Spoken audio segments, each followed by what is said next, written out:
If I push harder, I can make sure you don't get the job. If you don't want that, apologize to me." I couldn't help but laugh. "All right, go ahead and try. My name is Mary. I'm navigating the challenges of being a new mom on my own because my husband, who should be sharing this journey with me, is nowhere to be found." Looking back, I didn't fully grasp my husband's true nature until I became pregnant. He was my senior at work, 6 years older, a sharp and dedicated professional. When he became my supervisor, he was always calm and kind. As we grew closer, our relationship blossomed into marriage. I was just beginning my career when I fell in love with my husband. Marrying him felt like a dream come true. At our company, employee marriages aren't uncommon, but once married, couples aren't allowed to work in the same department. After lengthy discussions with the company, it was decided that I would be the one to transfer. I had earned my patent attorney license while still in college, a feat known to be quite challenging, so I was hired as an in-house patent attorney at the head office. During my first year, I rotated through various departments to gain a comprehensive understanding of the company, and by chance, I was placed in the sales department where my husband worked. So when we got married, they decided to move me to the legal department a bit earlier than planned. 5 years into our marriage, I went to the hospital because I wasn't feeling well, and was surprised to learn that I was already 4 months pregnant. We had decided to let things happen naturally, so discovering we were expecting a child filled us with joy. But as I entered my second trimester, the morning sickness returned with a vengeance, and I had to take a 3-month leave from work. That's when my husband's true nature emerged. "Are you just lying there? I'm so anemic I can barely move. And what about dinner? You're seriously asking me that right now?" When I was working, we used to share the household chores equally, but the moment I took leave, he left all the responsibilities on my shoulders. "You're home all day, but you don't do any chores. Can you please stop? You're making me feel even worse." "Hold on. That's a mental issue, not anemia. You're just using your pregnancy as an excuse to be lazy." My husband cranks up the volume on the TV, ignoring me as I lie in bed. Then he deliberately leaves the door open so the loud noise floods the room where I'm trying to rest. "Please close the door," I plead. I know he can hear me, but he acts like I'm not even there. This was when I discovered a whole new side of him. He would sit in front of the TV, constantly criticizing the women on screen. "How did she get on TV? She's so ugly. Wow, she's really fat. He's got some nerve." He never stopped complaining about the shows, droning on and on. "Is that really how you're supposed to enjoy TV? Sure, you can think whatever you want, but why open the door to the room where I'm trying to sleep?" Just wish he'd stop with the constant complaints. "Please, close the door," I asked. But my husband ignored me. The TV blared on, and he kept talking back to it, things I didn't want to hear. I couldn't stand it any longer, so I got up, closed the door myself, and went back to bed, but he quickly opened it again. "Hey! Why did you open the door?" I snapped. He didn't respond and kept watching TV. Unable to tolerate it any longer, I decided to call my parents. My mother agreed to have me come home to rest and recover. The environment at my parents' house felt like a true sanctuary. They provided me with 3 nutritious meals a day, and the calm demeanor of my mother, father, and 2 younger sisters created a peaceful atmosphere. My sisters were the first to rush home from school to check on me, always asking how I was doing. Gradually, my health improved, and I was able to join the family for meals in the dining room. "Lunch is ready," my mother announced. "Thank you. May I turn on the TV?" I asked. "Of course," she replied. As I ate lunch with my mother, we watched TV together, and she laughed heartily at the comedian on screen. "This comedian is hilarious. Once the baby is born and things settle down, let's visit that shopping arcade," she said. Seeing her so relaxed and joyful brought tears to my eyes. My mother noticed and was startled when she saw me wiping my nose. "What's wrong? Are you feeling unwell?" she asked, concerned. "No, I'm fine," I replied. Then what's the matter? I'm not happy living with Nico, I admitted. Oh. Why is that? I confided in my mother about everything that had been happening. She listened intently and accepted my feelings without judgment. So he really does that on purpose. He opens the door to your room, even though it's loud, and then when you close it he just opens it again. And he's constantly complaining about the TV. I can't believe it, she said with a mix of surprise and concern. I used to laugh along with him when we watched TV together. That's the problem. You're right. With the baby on the way, I can't imagine him behaving like this around the child. Well, I think you need to have a serious talk with him. I don't want to see him anymore, I said firmly. Mary, you're going to be a mother now. You can't just cut him out of your life like that. You have a child to think about. You're right, I conceded. For the sake of my child, I decided I needed to have a serious conversation with my husband.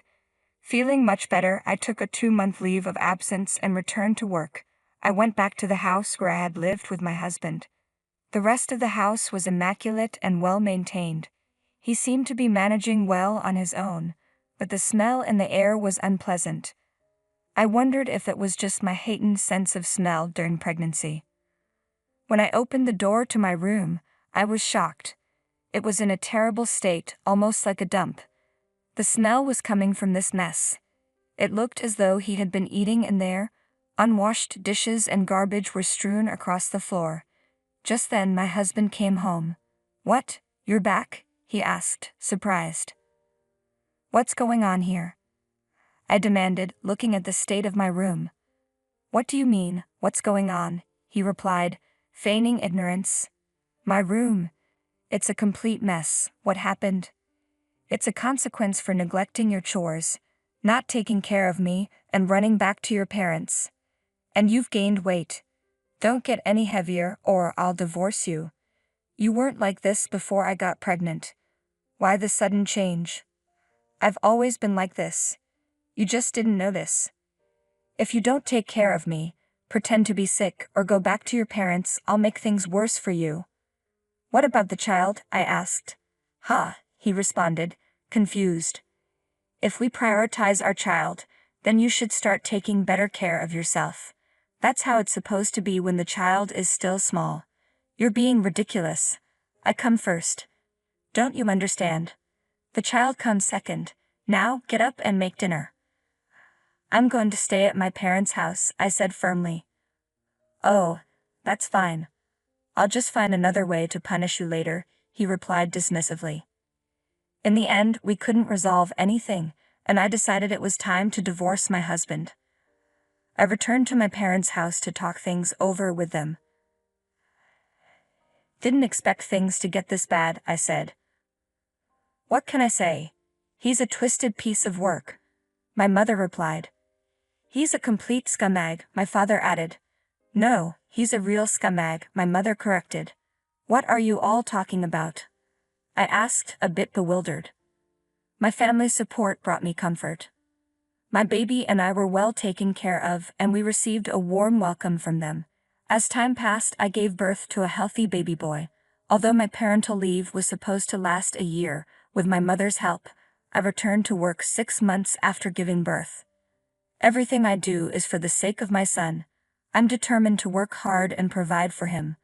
On my day off, I went to my husband's house to finalize the divorce. When he saw me, he smirked and waved the divorce papers in front of me. I'm divorcing you, a fat wife like you.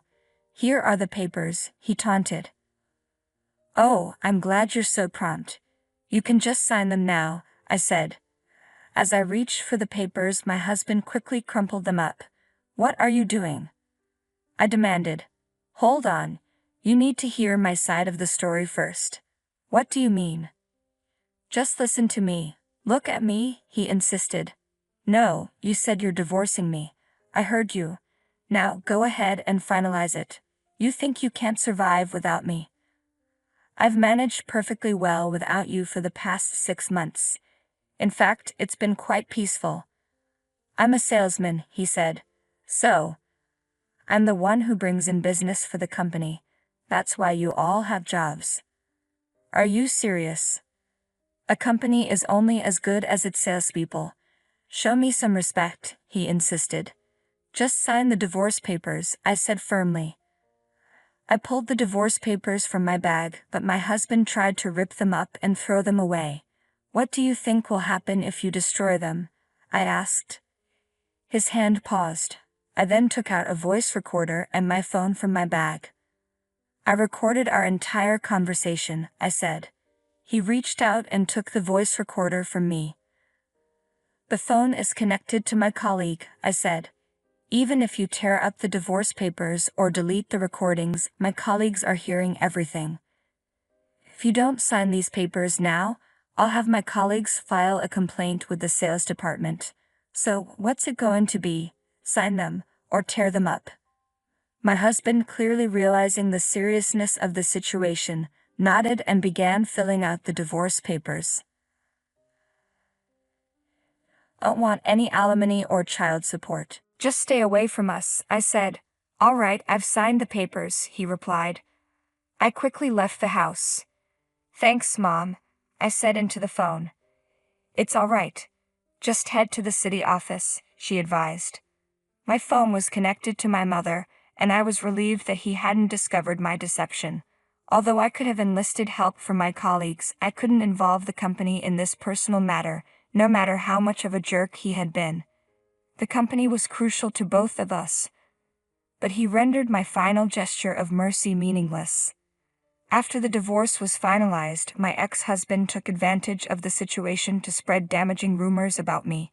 He painted me as a terrible wife and a moral harasser, using every means to launch a negative campaign against me.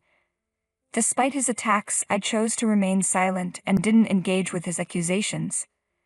They say a mother is a strong woman. For the sake of my child, I stood my ground despite the circumstances. I had done nothing wrong except be blind to my ex-husband's true nature. Unfortunately, sympathy for him began to surface among the sales department at the company. I was washing my cup in the hot water supply room when I heard my ex-husband's voice behind me. Hey. And around, puzzled. What? Why are you here? He asked, somewhat annoyed. I came to see you, I replied. Actually, you don't need to. You're in a lot of trouble right now. What do you mean? You're the one everyone's talking about. You're the bad guy now. I don't understand what you're saying. Just don't act so tough. You're the talk of the company. All right, I said, trying to process his words. My ex-husband probably thought I was feeling defeated, but I wasn't about to let him off the hook. I have work to do, so I'll be going now, I said, turning to leave. As I tried to exit the hot water supply room, my ex stepped into my path. That's what happens when you cross me, he said, his tone menacing. What exactly are you implying? I asked, not backing down. His irritation grew as he realized I wasn't reacting the way he expected. That's why you're getting a bad reputation around the company. And? You're in trouble, aren't you? No, not at all, I replied calmly. If I use my influence, I could even prevent you from getting a job. Apologize to me if you don't want that to happen, he threatened. Couldn't help but laugh. Go ahead, I said, unbothered. Do you even know what I do? Only people in the development department would have that knowledge. I'm a patent attorney. How could a sales manager like you possibly interfere with my work? Our fields are completely unrelated. Are you suggesting you can influence a patent decision by talking to me? You'll never get anywhere with that approach. If you're applying for a patent, make sure you don't deal with me. Enraged, my ex-husband snatched my cup from my hand and raised it, ready to strike. I braced myself, quickly closing my eyes. That's enough. An unfamiliar voice interrupted. When I opened my eyes, I saw the general sales manager and the general manager restraining my ex-husband. I initially thought it was just a lover's spat, but this is quite unexpected, the general manager said. My ex-husband looked shocked at their sudden appearance. I'm sorry about the disturbance, the general sales manager said to me. Are you hurt? No. I'm fine, I replied. You were speaking so loudly that we could hear you all the way in the conference room, the general manager added. My ex-husband, stunned by the general manager's intervention, remained frozen in place. The general manager then escorted him away, and that was the last time I saw him, as he resigned shortly after. Adjacent to the hot water supply room where the confrontation took place was a conference room. This room hosted regular meetings attended by the general manager, the sales manager, the deputy general manager of the legal department, and department heads, along with top salespeople. During the meeting, my ex-husband's angry outburst was clearly audible. His public outburst and abusive behavior exposed his true nature. He had previously portrayed me as a moral harasser and a terrible wife, but the tables turned and he was revealed as a violent and power-hungry individual. His inability to handle the situation and the mercy I had shown him were ultimately destroyed by his own actions. In the end, he got exactly what he deserved. I no longer know what became of my ex-husband, nor do I care. I'm simply relieved to have him out of my life. Truth has a way of revealing itself eventually, and with him gone, the source of my stress has vanished. Now I'm determined to focus on my work and strive to be a mother my son can be proud of. Reflecting on it, I wonder what my ex-husband's true intentions were. It all seems so meaningless in hindsight. Nevertheless, I'm grateful that Mary is thriving.